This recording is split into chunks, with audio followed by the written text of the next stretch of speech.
We're going to go back to our roots to solve one of the biggest challenges that we face today, which is the volume of data that we're producing. I'm going to show you how we're going to have to go back to our roots as well to solve the next challenge, which is the speed at which we process the data. The amount of data that we produced over the past 100 years, we are today producing it in 10 to 20 minutes. So every 10 to 20 minutes today, we produce the same amount of data we produced over the past 100 years. In the next 10 years, we'll produce that in 5 seconds. What is absolutely clear to almost every technologist out there is that we as humans can no longer read and digest this information. We need help. We need serious help. And actually, most of the technologies, if you really dig into it, the ones that are taking the leading edge are the technologies that are getting that help. The essential help is in the form of algorithms. And in the past, we could write algorithms quite tractably. You could have a very good mathematician or computer scientist, a theoretician, and you could develop your algorithm. An algorithm is really a series of steps followed by rules in each step. Calculate this, take this data, merge it with this data, come up with this decision. It's a decision tree. And then you come out with a digested form or an interpretation of that. So it's basically taking your zeros and ones and transforming them into something that you find useful. Now, there are basically 3 kinds of algorithms. This is stated very simplistically today that can go beyond the kind of algorithms that we used to use in the past. Basically, we need very sophisticated algorithms, and we actually need machines to help us build those sophisticated algorithms. The one that is very popular today is deep learning. Many of you probably have heard of it. This is what Google is going into. It's what Microsoft, Facebook. Most of the people are using these deep learning strategies. What deep learning really is a series of neurons or nodes and with successive layers. And when the information comes in, the next layer has to combine that information in a certain way. And in the end, you can train one of these nodes to recognize all the different features and the conditions of a face. So it becomes a face-detecting node. And if you show it enough images of faces or pictures with faces in it, you can train and develop the algorithm. Actually, the algorithm is so complex that you cannot actually understand it, but the machinery can run the algorithm. So this is becoming a very powerful tool, and it will be a very powerful tool that lives in the cloud that you access. And when you want to recognize something, you won't necessarily know or realize that actually it ran through this deep learning algorithm to decide what you were looking at, or a certain pattern of information. It's going to become more and more important because the trend is that everything is becoming digital. Our self is becoming digital. Our health is becoming digital. Being able to recognize patterns so that we can make decisions on that is going to become increasingly important. The second is what you can think of as brain-inspired design. Although deep learning is partly brain-inspired design, it's a very structured network, but a brain-inspired design is more of a massive set of interconnections. It's a concept of what the brain could be doing, and we try and mimic that concept. So IBM's Watson, for example, is probably a very good idea of kind of cognitive computing, where we look at the brain and we see that it's got sensory areas and it's got reasoning areas and decision-making areas and reward areas. And we mimic those mathematically and try and get the machinery to make these decisions. So Watson can take all of the millions of pages of Wikipedia, for example, and it can actually run it through this kind of conceptual model of the brain, and it can make decisions on them. And it's actually incredibly powerful and very useful. The third direction is the emerging direction. And of course, this depends now on much more concrete information about the brain, which you could think of as the brain-derived design. Mimic the brain as accurately as possible.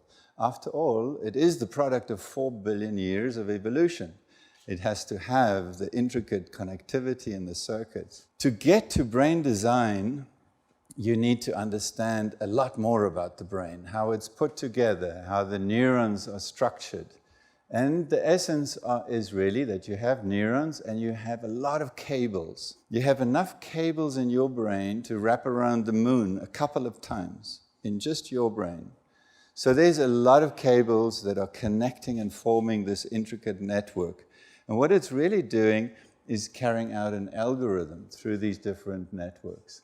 Just to give you an idea, you also have synapses that have to connect these neurons. And these are synapses in a piece of the brain the size of a pinhead, 40 million synapses that have to connect about 30,000 neurons in a small piece, just the smallest possible piece that you could look at. They are the messengers between cells, and by controlling these messengers, you can control the algorithm. But as you can obviously realize, nobody can program this. You have to let it learn, and that's why the brain is so powerful, that actually learning involves adjusting the algorithm that is happening at all of these different synapses. We are beginning to be able to piece together how these neurons are fitted together, how they connect together, and how they function.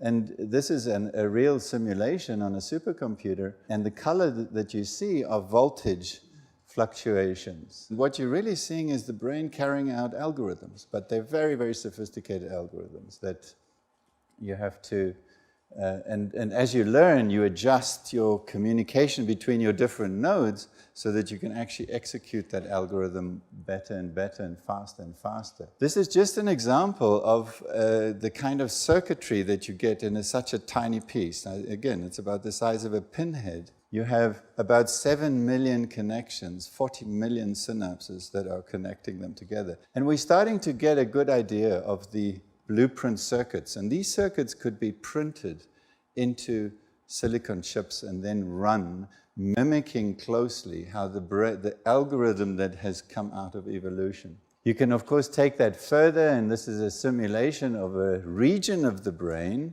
that is where you have now about 5 million cells, and they're interacting together, executing the algorithm.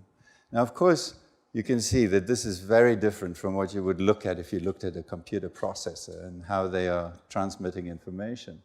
Here, there's much more patterns are forming, and these patterns are reflecting the kind of algorithm that is being executed in order for the animal to make a decision about what it is it's seeing, or to be motivated to change its goal or to achieve the goal. But you can take this now further towards a whole brain simulation, and this is the beginning of a whole brain simulation it's still a very simple neuron level, and one can synthesize these branches, because these branches are really the result of the brain evolving to be able to execute more and more sophisticated algorithms, but also to be able to learn. So actually, one of the reasons why the brain is so complex is that it had to advance the algorithms, but it also had to allow them to become adaptable. So you could throw the brain into a different environment and the algorithms would change. So what we are doing to be able to allow these algorithms to change is to embed them into virtual objects, structures, or virtual mice, or virtual animals, or a car, as I'll show you in a second. So to do that, you actually have to, we're still at a stage where you still have to run the brain simulation on a massive supercomputer. Going towards the human brain, this will be €1 billion supercomputer, or €500 million by then. And you actually still need supercomputers to be able to create this virtual environment with virtual robots that would be controlled by this brain. So this is just an example that you would then take this, and today already we can couple this. In this case, it's just a plate that has to balance a ball. In this case, it's a very small brain circuit that already is able to self-drive a car. And as these become more and more sophisticated, you will have a single chip that will be able to be plugged into your car and allow you to self-drive it as we go further into the future. So this is an example of a robot in the Human Brain Project. One of the things that we're doing, the European Human Brain Project, is that for many years, researchers at the Technical University in Munich have been evolving physical robots. And this is one of the most advanced, latest robots called Roboy. And he's actually a showcase. He goes around to stages and to schools, and people can interact with them and talk and question. And there's a lot of intelligence that's gone into this. But now what we will try and do is to see how we can add intelligence to that by using these brain-derived circuits that closely mimic how the brain functions. So basically, why would you want to go from these fantastic chips that we use today, which are fast and highly reliable, to a brain-like circuit which is somewhat much slower in some sense? They communicate in the range of hertz and not gigahertz, and very messy, appearing very messy. Well, there are many different reasons, which you can see here. It's adaptive, it's iterative, it's self-learning. You can throw it into an environment and the algorithm will find its way until it can learn. It's contextual, which means you switch off the light and it will adapt so that the algorithm can still operate. And it can become very personalized. It can be adapted to you. The most important technological reason really is power and cost efficiency. There are ways to get these circuits onto computer chips that now it will be about 10,000 or 100,000 less energy to run them than the conventional chips. This is an example of a project run by Karl-Heinz Meyer at the University of Heidelberg, where they have for many years developed the technology to be able to print these circuits, program these circuits with neurons, and then they can put them onto a chip and they build them onto a wafer, and then you can build them onto a big kind of brain-like computer. So this is not just an idea, this has already happened. There's a lot of happening, and I'll show you many examples. There's a small board you can get today. It's a USB stick, and you can actually start doing brain-like programming. The state of art is this chip called the Brain Scales chip, developed in Heidelberg, where you now can have 4 million neurons, and this is some of the most advanced neurons you can put onto silicon, with 1 billion plastic chips. So you have a very large network. It would be incredibly expensive energy-wise to run simulations of that. And this can do it 10,000 times faster than you can simulate it on a computer, and actually 10,000 times more cost efficient. Most important, it becomes highly user configurable. So you can, even a non-expert can start programming these circuits. The second generation is developed by Steve Ferber at Manchester University. He was the architect of the ARM processor, which is in all your cell phones here. He has taken a different route to neuromorphic computing. All of this is called neuromorphic computing, where he takes commodity hardware, which is the ARM processor, and it is configured to be able to act as neurons and connections, and then they can embed this. And they've reached up to about 50,000 chips or 1 million cores. This, in principle, today can already capture 1 trillion neurons. That's more than the human brain, but that's only with one input to each neuron. So they could actually go to about 1 billion neurons with close to 100 billion synapses. And as we go further in the next 10 years, we will have the hardware to capture the scale of the numbers that there are in the brain. The two projects that there are, those are both run in the Human Brain Project, but there are other projects at Stanford. The Bohan group has built an amazing neuromorphic chip where they basically have only neurons sitting on the chip. They can build this into a board, they can build 1 million neurons into it. It's about 100,000 times more energy efficient than any chip out there. And then they have the connectivity that you can configure the brain's connectivity. They have that outside on the conventional system, which is something that makes it, again, energy expensive and not easy to scale.